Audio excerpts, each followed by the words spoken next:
이 시간 말씀의 제목은 삶의 예배입니다. 지난 주일에는 하나님께서 기뻐 받으시는 예배 이런 제목으로 이사야 66장의 말씀을 보았습니다. 우리가 공예배로 하나님을 예배할 때 어떤 마음과 자세로 하나님을 예배해야 되겠는가? 이사야 66장 말씀을 통해서 세 가지 교훈을 함께 받았는데 첫 번째는 무엇이었습니까? 가난한 마음이 되어야 한다. 두 번째는 통회하는 심령이 되어야 한다. 마지막 세 번째는 하나님 말씀 앞에 떠는 중심이 되어야 한다.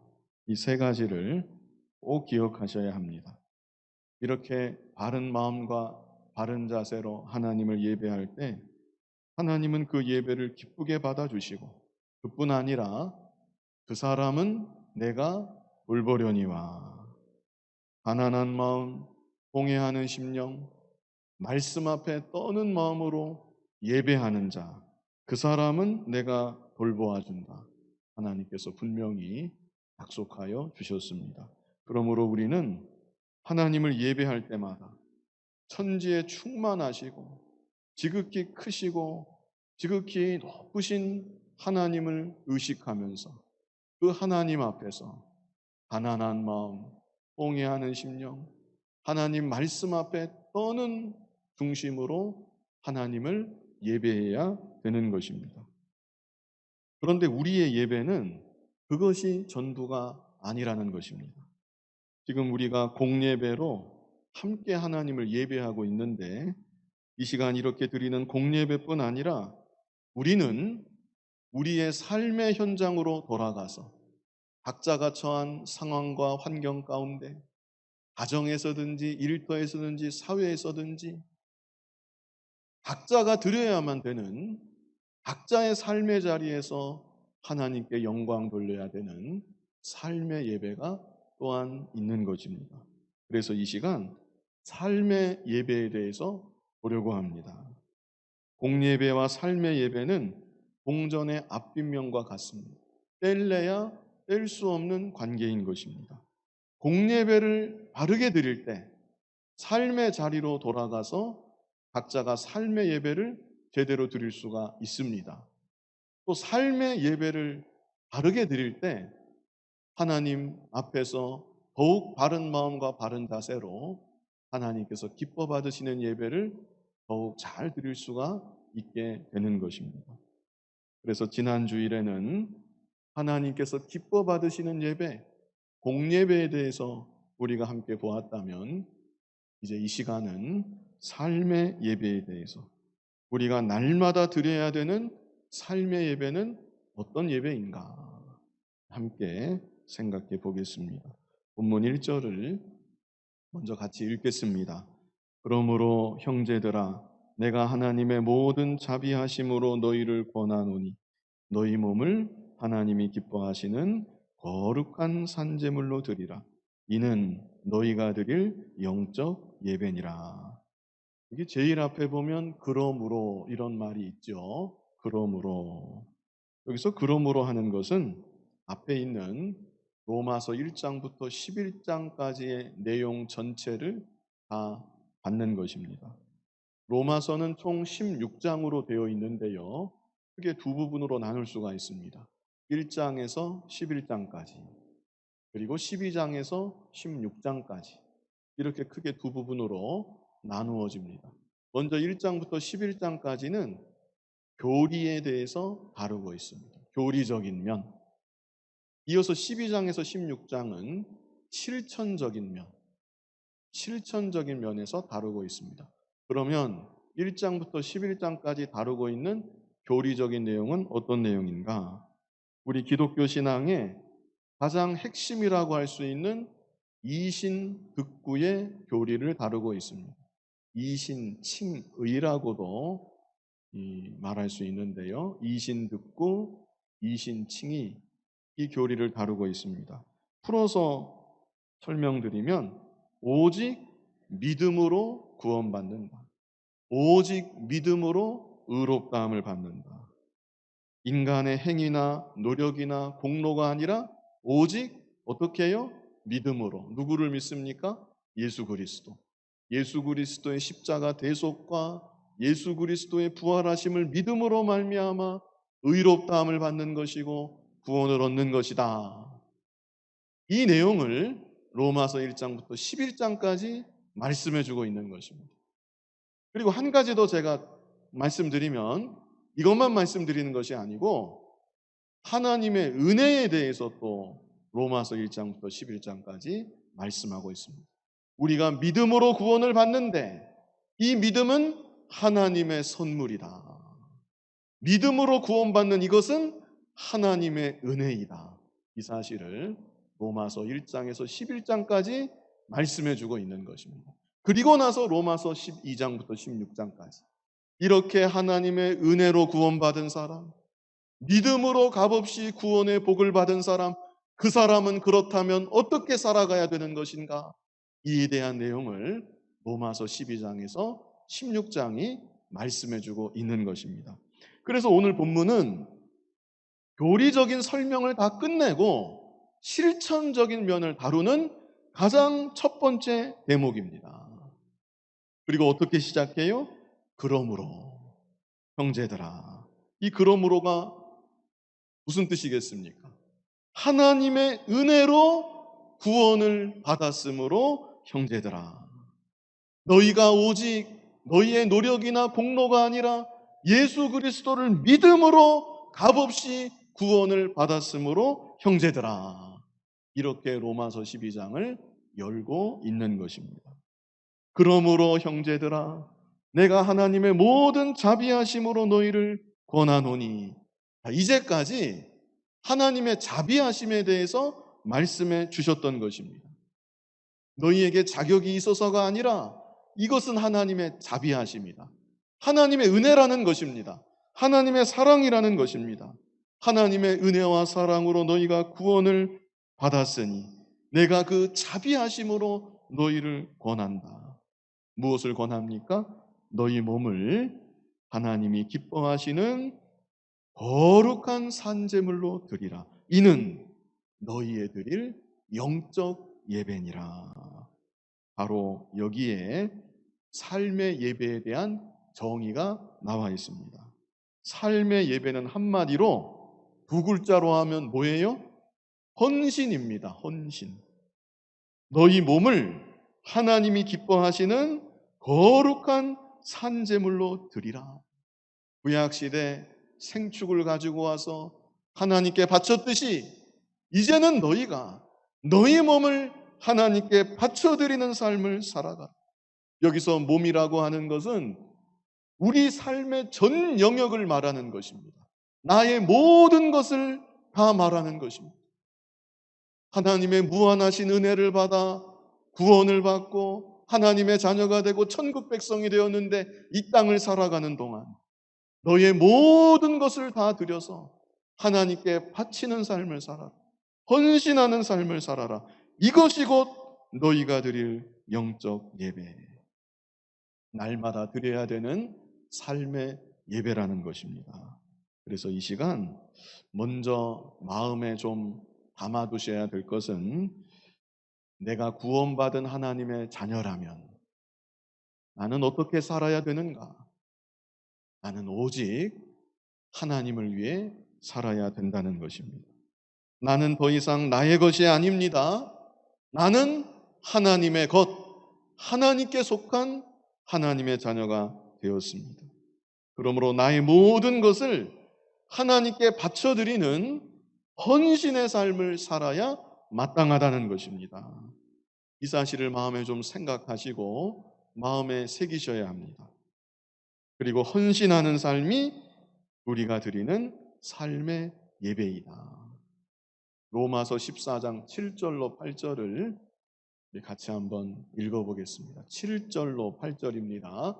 우리 중에 누구든지 자기를 위하여 사는 자가 없고 자기를 위하여 죽는 자도 없도다. 우리가 살아도 주를 위하여 살고 죽어도 주를 위하여 죽나니 그러므로 사나 죽으나 우리가 주의 것이로다. 아멘. 여기 뭐라고 말씀했습니까? 우리가 누구 거예요? 사나 죽으나 누구 거예요? 우리가 주의 것이로다. 고린도전서 6장 20절에도 말씀했습니다. 같이 한번 읽어보겠습니다. 값으로 산 것이 되었으니 그런즉 너희 몸으로 하나님께 영광을 돌리라. 우리를 값으로 샀다고 말씀하고 있습니다. 얼마 줘서 우리를 사셨을까요? 무엇으로 우리를 사셨습니까? 예수 그리스도의 보혈로, 예수 그리스도의 핏값으로 우리를 사셨다는 것입니다. 우리는 원래 마귀의 소유였습니다. 자유인이 아니라 마귀의 소유였다는 것입니다. 마귀의 수하에 있는, 마귀의 손아귀에 붙잡혀 있는 그것이 우리들의 모습이었습니다. 그런데 예수 그리스도의 핏값으로 우리를 사셨다고, 하나님의 것으로 삼아주셨다고 말씀하여 주시는 것입니다. 그런즉 너희 몸으로 하나님께 영광을 돌리라. 역시 마찬가지입니다. 헌신의 삶을 살아야 된다고 말씀해주고 있는 것입니다. 그렇다면 헌신의 삶, 제목은 삶의 예배라고 했는데 헌신의 삶이 곧 삶의 예배입니다. 날마다 드려야 되는 삶의 예배, 날마다 드려야 되는 헌신의 모습, 그것은 도대체 어떤 것인가? 이에 대해서 본문 2절이 구체적으로 설명해주고 있는 것입니다. 본문 2절을 우리 같이 한번 읽어보겠습니다. 너희는 이 세대를 본받지 말고 오직 마음을 새롭게 함으로 변화를 받아 하나님의 선하시고 기뻐하시고 온전하신 뜻이 무엇인지 분별하도록 하라. 여기 세 가지를 말씀해주고 있습니다. 헌신된 삶이 무엇인가? 삶의 예배가 무엇인가? 여기 세 가지를 말씀해주고 있는 것입니다. 우리 지난 주일에 세 가지도 반드시 기억하시고 오늘 우리가 보게 되는 이 세 가지도 반드시 기억하셔야 합니다. 첫 번째, 너희는 이 세대를 본받지 말고 그랬죠? 첫 번째는 이 세대를 본받지 말라입니다. 한번 따라해 보겠습니다. 이 세대를 본받지 말라. 그렇다면 이 세대는 어떤 세대일까요? 여러 가지로 성경에 나와 있는 여러 구절들로 설명할 수 있겠지만 저는 이 시간 가장 중요하다고 생각되고 가장 대표적인 한 가지만 집중해서 말씀드리면 이 세대는 악하고 음란한 세대입니다. 이 세대가 어떤 세대예요?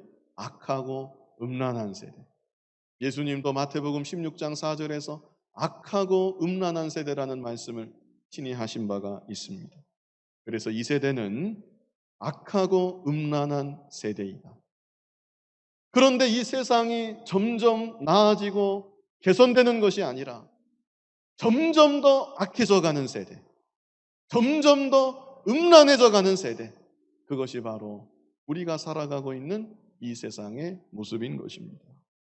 그러나 하나님의 자녀된 우리들은 이 세대를 본받지 말아라. 특별히 본받지 말라 하실 때 본받지 말라 하신 이 말씀은 원어로 수동태입니다. 본받지 말라. 이게 수동태입니다. 이것이 무엇을 우리에게 말해주는가? 적어도 하나님의 자녀라면 능동적으로 악하고 음란한 죄를 선고적으로 지으면서 살지는 않는다는 얘기입니다. 다만 이 세상 살아갈 때 나도 모르게 악하고 음란한 이 세대의 분위기에 휩쓸리고 악하고 음란한 분위기에 영향을 받고 나도 모르게 차츰차츰 내 마음이, 차츰차츰 내 생각이, 차츰차츰 내 가치관이 그런 이 세대에 동화되어 나아갈 수 있다는 말씀을 해주고 있는 것입니다. 그러나 그렇게 동화가 되면, 그러나 그렇게 이 세대 가운데 휩쓸려 버리면 그것은 헌신된 자의 모습이 아닙니다. 헌신된 삶이 아니고 삶의 예배가 될 수가 없는 것입니다. 우리들은 나를 둘러싸고 있는 이 세상의 분위기가 어떠하든지 앞으로 이 세대가 또한 어떻게 점점 더 변해가든지 이 세대의 분위기에 휩쓸려서는 안 되는 것입니다. 봉화되어 가는 일이 있어서도 안 되는 것입니다. 우리의 유일한 표준은 여러 번 강조하지만 오직 기록된 하나님의 말씀입니다. 시대가 어떻게 변하든지 사람들의 생각이 어떻게 변하든지 기록된 하나님의 말씀만이 영원 불변의 진리인 것입니다. 그러므로 우리는 진리의 말씀만을 절대 표준으로 삼아서 무엇이 옳은 것인가, 무엇이 그른 것인가 명확하게 분별하고 점점 더 음란하고 점점 더 방탕해져 가는 이 세대 가운데 동화되어서는 안 되는 것입니다. 마태복음 5장 18절 말씀을 우리 같이 한번 읽어보겠습니다. 여러 번 같이 읽은 구절인데요. 이 시간도 같이 읽겠습니다. 진실로 너희에게 이르노니 천지가 없어지기 전에는 율법의 1.1획도 결코 없어지지 아니하고 다 이루리라. 이것이 하나님의 말씀입니다. 1.1획도 떨어지지 않는 영원 불변의 진리의 말씀. 우리는 이 말씀을 내 삶의 유일한 표준으로 삼아서 이 말씀 붙잡고 믿음의 삶을 살아가야 되는 것입니다. 지금 우리나라에는 여러분도 다 아시는 것처럼 공성애는 죄가 아니다. 존중되어야 될 개인의 취향이다. 그것으로 인해서 차별받으면 안 된다. 이런 움직임이 지금 우리나라에서도 거세게 일어나고 있습니다. 제가 거듭거듭 말씀드리지만 동성애자를 차별하자는 얘기를 제가 하는 것이 아닙니다. 저는 다만 동성애는 죄라는 사실을 명백하게 해야 된다. 이 말을 하는 것입니다. 동성애는 질병이다. 이런 말도 있지요. 동성애는 질병이다. 그러나 질병이기 이전에 동성애는 죄입니다. 이것이 먼저 선행되어야 합니다. 꼭 치료가 필요한지 모르겠지만 치료보다 먼저 선행되어야 할 것은 하나님 앞에서 죄라는 사실을 자각하고 하나님 앞에서 회개하는 것입니다. 하나님의 은혜를 구할 때 그 죄악의 사슬에서 온전히 벗어날 수가 있는 것입니다.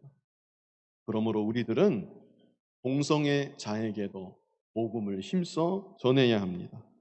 내가 하나님의 은혜 가운데 나 같은 죄인이 예수님을 믿게 되었듯이 나 같은 자도 구원을 받아서 변화되어 새 사람이 되었듯이 그들도 역시 하나님의 은혜 가운데 예수님을 믿을 수 있도록 그들도 역시 그리스도 안에서 새로운 피조물이 될 수 있도록 그 영혼을 불쌍히 여기며 복음을 전하고 그들의 영혼을 위해서 기도해줘야 되는 것입니다. 그런데 만약에 동성애는 죄가 아니다. 그들이 듣기에 거북한 말을 해서는 안 된다. 그것은 그 영혼을 그 상태 그대로 내버려 두자는 얘기입니다. 결코 그 영혼을 위하는 것도 아니고 사랑하는 것은 더더욱 아닌 것입니다. 정말로 사랑한다면 하나님의 말씀을 바르게 증거해서 자신이 죄 가운데 있다는 사실을 자각하게 만들고 죄를 자복하고 회개함으로 하나님 앞에 바로 설 수 있도록 인도해 주어야 되는 것입니다. 그런데 지금 이 세대는 그렇게 하면 안 되는 것이다. 그것은 혐오 발언이다. 차별이다. 세상 나라 법으로 하나님의 창조 질서를 거역하고 있는 것이고 성경의 진리를 위축시키고 있는 것입니다. 동성애만이 아닙니다. 간음죄가 벌써 다 폐지가 되고 결혼도 안 한 젊은 남녀가 동거를 하고 혼전의 관계를 가지고 그런 일들이 너무나 더 자연스러운 이 세대가 되어지고 있는 것입니다. 이러한 때 하나님의 자녀된 우리들은 이런 세대의 분위기에 휩쓸려서는 안 된다는 것입니다. 처음에는 저러면 안 되는데 그러다가 가만 보았더니 나만 빼고 온 세상이 다 그렇게 돌아가는 것 같으니까 그럴 수도 있겠구나. 그것이 벌써 동화가 된 것입니다. 오직 하나님의 말씀만을 표준으로 해서 저것은 아니다, 저것은 하나님 앞에 죄이다, 분명하게 분별을 하고 점점 더 음란해져 가고 점점 더 방탕해져 가고 하나님 앞에서 점점 더 악해져 가는 이 세대 가운데 동화되어 가지 않을 때, 그것이 바로 헌신된 모습이고 그것이 바로 삶의 예배자의 모습인 것입니다. 음란 방탕의 문제만이 아닙니다. 하나님을 모르는 이 세대, 하나님을 거역하는 이 세대, 하나님의 말씀을 조롱하는 이 세대, 모든 불신 세상의 가치관, 문화, 풍조에 우리는 휩쓸리고 동화되어서는 안 되는 것입니다. 이제 두 번째, 오직 마음을 새롭게 함으로 변화를 받아 그랬습니다. 두 번째는 마음을 새롭게 함으로 변화를 받으라입니다. 이것도 한번 따라해 보시겠습니다. 마음을 새롭게 함으로 변화를 받으라. 자, 여기서도 여기 변화를 받으라 할 때 이 구절이 수동태입니다. 수동태이기 때문에 우리말로 번역할 때 변화해라 하지 않고 변화를 받으라 이렇게 번역을 했는지 모르겠습니다. 변화를 받으라. 이것이 수동태라는 것은 무엇을 말해주는가? 변화시키는 주체는 내가 아니고 성령 하나님이시라는 의미입니다. 내가 정말 하나님의 은혜로 예수님을 믿음으로 구원받은 하나님의 자녀라면 하나님께서는 이제도 하나님의 계획 가운데 우리를 다듬으시고 만드시고 빚어가시는 것입니다. 여러 가지 방법으로 하나님의 거룩한 성품을 이루어 가도록 예수 그리스도를 점점 닮아가도록 성령 하나님께서 우리들을 친히 이끌고 계신 것입니다. 그런데 그 일이 내가 가만히 있으면 저절로 되는 것은 아닙니다. 나 역시 해야 되는 일이 있습니다. 내가 할 일은 무엇일까요? 여기 두 번째 이 구절을 보시면 뭐라고 했습니까? 오직 어떻게 해요? 마음을 새롭게 함으로 변화를 받아. 어떤 일을 우리가 해야 되겠습니까? 마음을 새롭게 하는 것. 그것이 바로 우리가 해야 될 일입니다. 그렇다면 마음을 새롭게 하는 것은 무엇을 말하는 것일까요? 몸을 깨끗이 씻듯이 마음을 씻는 것. 다시 말해 내 안에 있는 죄를 자복하고 회개하는 것을 말하는 것입니다. 아침에 일어나시면 밖에 나가시기 전에 무엇을 하십니까? 양치하고 세수하시죠? 그리고 나서 밖에 나가시죠? 밖에서 지내다가 집에 돌아오면 또 무엇을 하십니까? 또 세수하고 발도 씻고 샤워도 하고 주무시기 전에는 또 양치도 하고 이렇게 잠자리에 드실 것입니다. 자기 몸을 씻는 것입니다. 그런데 하나님의 자녀된 우리들은 자기 몸만 씻을 것이 아니라 자기 마음을 날마다 씻어야 합니다. 아침에 일어나면 하나님, 오늘도 저에게 새날을 주신 거 감사합니다. 오늘도 저에게 건강을 주신 거 감사합니다. 하나님, 오늘 하루 깨끗한 마음으로 하나님을 의식하고 하나님과 동행하며 믿음으로 살아가게 하여 주시옵소서. 이렇게 기도하고 하루를 시작해야 합니다. 마음을 새롭게 하는 것입니다. 하루를 다 보내고 집에 돌아오면 몸만 씻을 것이 아니라 지나간 오늘 하루의 삶을 돌아보면서 하나님, 제가 아까 제 속에 이런 악한 생각을 품은 일이 있습니다. 제가 하나님을 의식하지 못해서 입으로도 이런 엉뚱한 말을 했습니다. 제가 하나님과 동행하지 못해서 행실로도 이런 악한 죄를 짓고 말았습니다. 하나님, 저의 죄를 자복하오니 불쌍히 여겨주시고 용서하여 주시옵소서. 이것이 바로 마음을 새롭게 하는 것입니다. 우리 마가복음 7장 21절로 23절을 같이 한번 읽어보겠습니다. 속에서 곧 사람의 마음에서 나오는 것은 악한 생각, 곧 음란과 도둑질과 살인과 간음과 탐욕과 악독과 속임과 음탕과 질투와 비방과 교만과 우매함이니 이 모든 악한 것이 다 속에서 나와서 사람을 더럽게 하느니라. 여기 많은 마음에 악한 것이 열거되었는데요, 우리 안에 이런 것들이 다 있는 것입니다. 그래서 저는 아침에 저녁에 대표적으로 두 가지만 말씀드렸지만, 살아가는 동안에 항상 순간마다 내 안에 어떤 악한 것이 있는가 하나님 앞에 돌아보면서 그 죄를 붙잡고 자복하고 회개하는 것입니다. 하나님, 이 악한 것이 제 안에서 다 뽑아지게 하여 주시옵소서. 변화되는 것은 내 힘으로 되는 것이 아닙니다. 우리가 할 일은 마음을 새롭게 하는 것, 하나님 앞에 자복하고 회개하는 것입니다. 이렇게 마음을 새롭게 하면 어떤 일이 일어납니까? 그때부터 성령께서 역사하시는 것입니다. 전능하신 하나님의 능력으로 역사하여 주시고 변화시켜 주시고 거룩한 하나님의 사람으로, 예수 그리스도를 닮아가는 사람으로 빚어주시고 만들어 주시는 것입니다. 그런데 하나님의 자녀가 마음을 새롭게 할 줄 모릅니다. 기도는 한다고 하는데 그저 밥 먹을 때 기도하고 어려운 일 만나면 도와주세요, 살려주세요, 그런 기도나 하지, 날마다 몸은 씻는데 날마다 자기의 마음은 씻지 않는 것입니다. 우리들은 날마다 나의 마음을 씻고 나의 마음을 새롭게 하는 우리들의 믿음의 삶이 되어야 하는 것입니다. 사람이 변화된다는 것, 그것이야말로 기적 중에 기적입니다. 그냥 보통은 타고난 대로 살다가 그냥 그렇게 생을 마감하는 경우가 대부분입니다.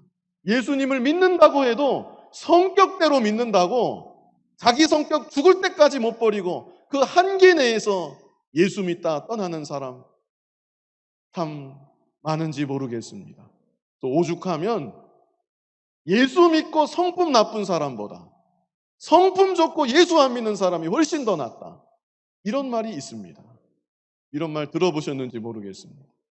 저는 실제 들어봤는데 우리 교단은 아니고 다른 교단 전도사한테 들은 말입니다.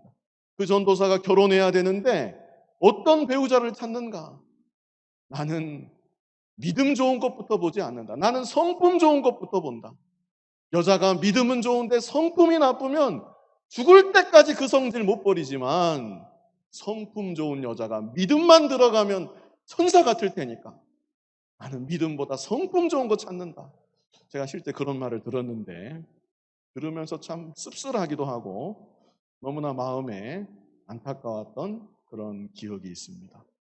그 사람 하는 말은 그만큼 사람이 변하는 것이 어렵다, 이 말을 하는 것이겠죠. 그러나 그것은 마음을 새롭게 하지 않기 때문에 그런 것입니다. 마음을 새롭게만 하면 성령께서 역사하사 변화시켜 주시는 것입니다. 저와 여러분은 날마다 마음을 새롭게 함으로 성령의 능력으로 점점 더 변화받는 삶, 이것이 곧 헌신이고 이것이 곧 우리가 드릴 삶의 예배인데, 타고난 성품을 뛰어넘는, 그래서 주변의 모든 사람들에게 하나님의 영광을 드러내는 삶이 예배가 되는 복된 삶을 살아가는 저와 여러분이 되어야 하겠습니다. 이제 마지막 세 번째는 하나님의 선하시고 기뻐하시고 온전하신 뜻이 무엇인지 분별하도록 하라 그랬습니다. 이것이 최종 목적입니다. 첫 번째는 무엇이었죠? 이 세대를 뭐 하지 말아요? 본받지 말아야 되고, 두 번째는 어떻게 해야 돼요? 마음을 새롭게 해야 합니다. 마음을 새롭게 함으로 변화를 받아야 합니다. 그래서 마지막 세 번째는 하나님의 선하시고 기뻐하시고 온전하신 뜻을 분별해서 그 뜻대로 적극 순종하는 삶을 살아가야 된다는 것입니다. 이것이 우리 성도의 최종 삶의 목표라고 할 수 있습니다. 이것이야말로 헌신이고 이것이야말로 삶을 통해 드려지는 삶의 예배라고 할 수 있겠습니다. 그래서 우리 성도가 이 세상 살아갈 때 내가 가장 고민해야 될 고민이 무엇인가? 내가 가장 깊이 고민하고 생각하고 기도해야 될 제목이 무엇인가? 그것은 다름 아닌 하나님의 뜻이 어디에 있을까? 하나님의 뜻이 무엇일까? 바로 이것입니다. 하나님의 뜻도 그냥 하나님의 뜻이 아니라 하나님의 선하시고 기뻐하시고 온전하신 뜻이 무엇일까? 그냥 적당히 이 정도면 되겠지 이게 아니라 하나님께서 정말로 기뻐하시는 뜻이 무엇일까?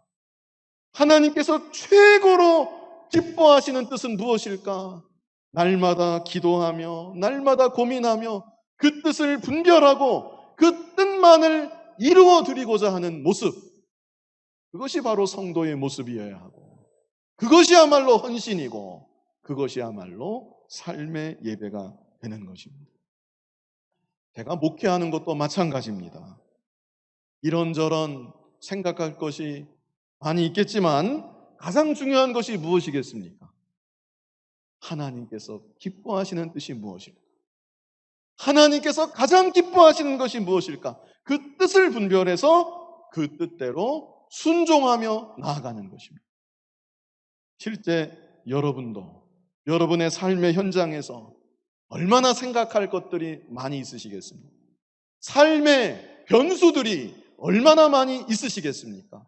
생각할 거, 고민할 거, 계산할 거 얼마나 많으시겠습니까? 그러나 성도에게 가장 중요한 것은 하나님께서 가장 기뻐하시는 뜻이 무엇일까?